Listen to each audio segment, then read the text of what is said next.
ನಮಸ್ಕಾರ ಗೆಳೆಯರೆ, ಇವತ್ತಿನ ವಿಡಿಯೋದಲ್ಲಿ ನಾವು ಇಂಗ್ಲಿಷ್ ಗ್ರಾಮರ್ನ ಅತಿ ಮುಖ್ಯವಾದ 3 ವಿಷಯಗಳ ಬಗ್ಗೆ ಚರ್ಚೆ ಮಾಡೋಣ.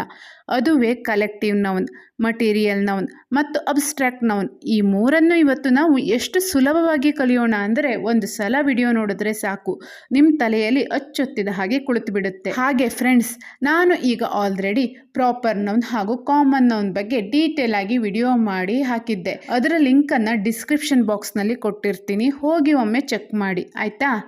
ಸರಿ, ಈಗ ಎಲ್ರಿಗೂ ನಮ್ಮ ಫ್ಯಾಕ್ಟ್ವೈಡ್ ಕನ್ನಡ ಚಾನಲ್ಗೆ ಆತ್ಮೀಯ ಸ್ವಾಗತ. ಮೊದಲನೇದಾಗಿ ಕಲೆಕ್ಟಿವ್ ನೌನ್ ಅಂದರೆ ಏನು?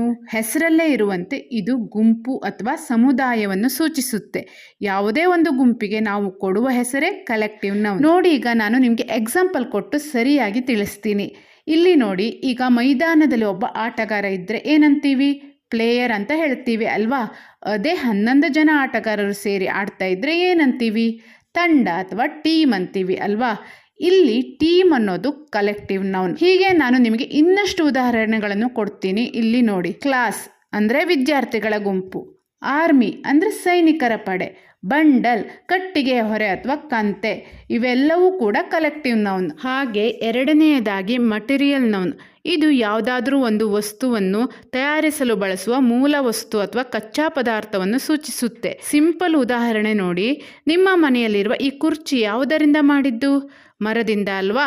ಆ ವುಡ್ ಅಂದರೆ ಮರ ಅನ್ನೋದು ಮಟೀರಿಯಲ್ ನೌನ್. ಅಮ್ಮ ಹಾಕಿಕೊಂಡಿರುವ ಸರ ಬಂಗಾರದ್ದು, ಆ ಗೋಲ್ಡ್ ಅನ್ನೋದು ಮಟೀರಿಯಲ್ ನೌನ್.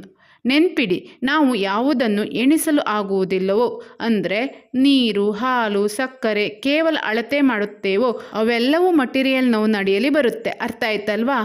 ಈಗ ನೋಡಿ ಎಕ್ಸಾಂಪಲ್ಗಳನ್ನು.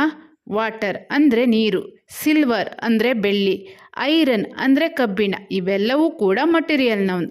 ಸರಿ, ಈಗ ಮೂರನೇದಾಗಿ ಅಬ್ಸ್ಟ್ರಾಕ್ಟ್ ನೌನ್ ಅಂದರೆ ಏನು ಅಂತ ತಿಳ್ಕೊಳ್ಳೋಣ.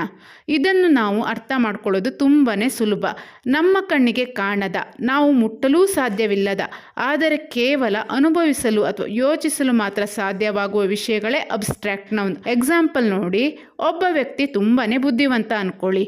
ಅವನು ಬುದ್ಧಿವಂತಿಕೆಯನ್ನು ಅಂದರೆ ವಿಸ್ಡಮ್ ನೀವು ಮುಟ್ಟೋಕೆ ಆಗುತ್ತಾ? ಖಂಡಿತ ಇಲ್ಲ ಅಲ್ವಾ. ಅದು ಅವನಲ್ಲಿರುವ ಒಂದು ಗುಣ. ಇದೇ ರೀತಿ ನಾನು ಇನ್ನಷ್ಟು ಎಕ್ಸಾಂಪಲ್ಗಳನ್ನು ನಿಮಗೆ ಹೇಳ್ತೀನಿ. ಕೈಂಡ್ನೆಸ್ ಅಂದರೆ ದಯೆ. ನಾವು ದಯೆಯನ್ನು ನೋಡಲಾಗದು, ಅನುಭವಿಸಬಹುದು ಅಲ್ವಾ. ಹಾಗಾಗಿ ಕೈಂಡ್ನೆಸ್ ಅನ್ನೋದು ಕೂಡ ಅಬ್ಸ್ಟ್ರಾಕ್ಟ್ ನೌನ್ ಕ್ಯಾಟಗರಿಯಲ್ಲಿ ಬರುತ್ತೆ. ಹಾಗೆ ಹೆಲ್ತ್ ಅಂದರೆ ಆರೋಗ್ಯ, ಹೇಟ್ ಅಂದರೆ ದ್ವೇಷ, ಟ್ರುತ್ ಅಂದರೆ ಸತ್ಯ, ಇವೆಲ್ಲವೂ ಕೂಡ ಅಬ್ಸ್ಟ್ರಾಕ್ಟ್ ನೌನ್. ಅರ್ಥ ಆಯ್ತಲ್ವಾ? ಸೊ ಫ್ರೆಂಡ್ಸ್, ಇವತ್ತಿನ ಪಾಠದ ಸಾರಾಂಶ ಇಷ್ಟೇ. ಗುಂಪನ್ನು ಸೂಚಿಸಿದರೆ ಅದು ಕಲೆಕ್ಟಿವ್ ನೌನ್, ವಸ್ತುವಿನ ಮೂಲ ಪದಾರ್ಥವನ್ನು ಸೂಚಿಸಿದರೆ ಅದು ಮಟೀರಿಯಲ್ ನೌನ್, ಕಣ್ಣಿಗೆ ಕಾಣದ ಭಾವನೆ ಅಥವಾ ಗುಣವನ್ನು ಸೂಚಿಸಿದರೆ ಅದು ಅಬ್ಸ್ಟ್ರಾಕ್ಟ್ ನೌನ್. ಇಷ್ಟು ಸಿಂಪಲ್ ಆಗಿ ಗ್ರಾಮರ್ ಕಲಿತ ಮೇಲೆ ಈಗ ನಿಮಗೆ ಯಾವುದೇ ಕನ್ಫ್ಯೂಷನ್ ಇರಲ್ಲ ಅಂತ ಅನ್ಕೋತೀನಿ. ಈ ವಿಡಿಯೋ ನಿಮಗೆ ಇಷ್ಟ ಆಗಿದ್ರೆ ದಯವಿಟ್ಟು ಲೈಕ್ ಮಾಡಿ, ನಿಮ್ಮ ಫ್ರೆಂಡ್ಸ್ ಜೊತೆ ಶೇರ್ ಮಾಡಿ. ಇದೇ ರೀತಿ ಸರಳವಾಗಿ ಇಂಗ್ಲಿಷ್ ಕಲಿಯಲು ನಮ್ಮ ಫ್ಯಾಕ್ಟ್ವೈಡ್ ಕನ್ನಡ ಚಾನಲ್ನ ಸಬ್ಸ್ಕ್ರೈಬ್ ಆಗೋದನ್ನು ಮರಿಬೇಡಿ. ಮುಂದಿನ ವಿಡಿಯೋದಲ್ಲಿ ಮತ್ತೊಂದು ಇಂಟ್ರೆಸ್ಟಿಂಗ್ ವಿಷಯದ ಜೊತೆ ಸಿಗೋಣ. ಅಲ್ಲಿವರೆಗೂ ಕಲಿತಾ ಇರಿ, ಕಲಿಸ್ತಾ ಇರಿ. ಧನ್ಯವಾದಗಳು.